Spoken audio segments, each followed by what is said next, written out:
Hello student. अभी हम लोग लिक्विड जो है वो वेसल्स वॉल पे कैसे प्रेशर्स जनरेट करता है इसको हम लोग समझेंगे, राइट। और जब भी प्रेशर्स की बात आती है तो हमारे दिमाग में एक चीज़ क्लियर होना चाहिए कि जब तक फोर्स नहीं नज़र आएगा प्रेशर नज़र नहीं आएगा। अब यहाँ पे लिक्विड मॉलिक्यूल्स है और हमको पता है कि लिक्विड मॉलिक्यूल्स रैंडम मोशंस में होते हैं और ये मोशंस जो है due to the temperature of the liquid होता है, इसलिए इस मोशंस को हम थर्मल मोशन भी बोलते हैं। क्लियर? ओके।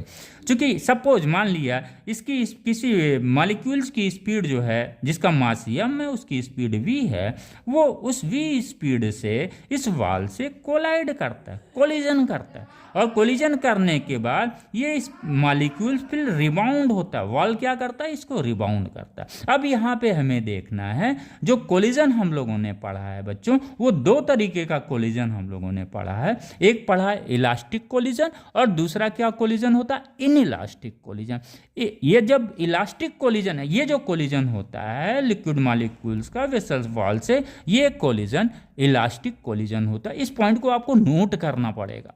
अब चूंकि जब भी इलास्टिक कोलिजन होता है हमको पता है स्पीड जो है कोलिजन के बाद, कोलाइड के बाद भी सेम ही रहती है। इसका मतलब स्पीड चेंज नहीं होता है और जब स्पीड नहीं चेंज होगा तो मॉलिक्यूल्स का काइनेटिक एनर्जी भी क्या होगा? वो भी चेंज नहीं होगा। राइट? क्लियर हो गया बच्चों? Very good. आइए, अगर हम इसका मास m है तो इनिशियली मोमेंटम क्या होगा? mv।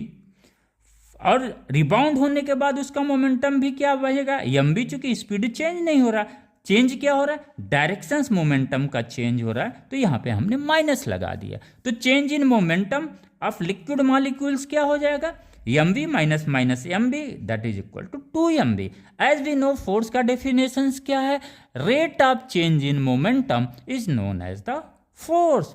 अब ये फोर्स कौन है? किसका फोर्स है बेटा? वो किसके मोमेंटम में चेंज हो रहा है? तो लिक्विड मॉलिक्यूल्स के मोमेंटम में चेंज हो रहा है। यानी ये फोर्स कौन लगा रहा है? लिक्विड मॉलिक्यूल्स लगा रहा है। कहाँ पे लगा रहा है? इस वॉल पे लगा रहा है। This is a force.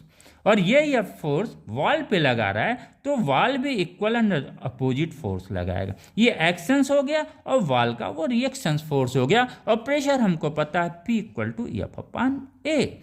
अब यहाँ से हम चीज़ों को कैलकुलेट कर सकते हैं। तो this is the way to find out the pressure exerted onto the wall of vessels by the liquid. Thank you बच्चों।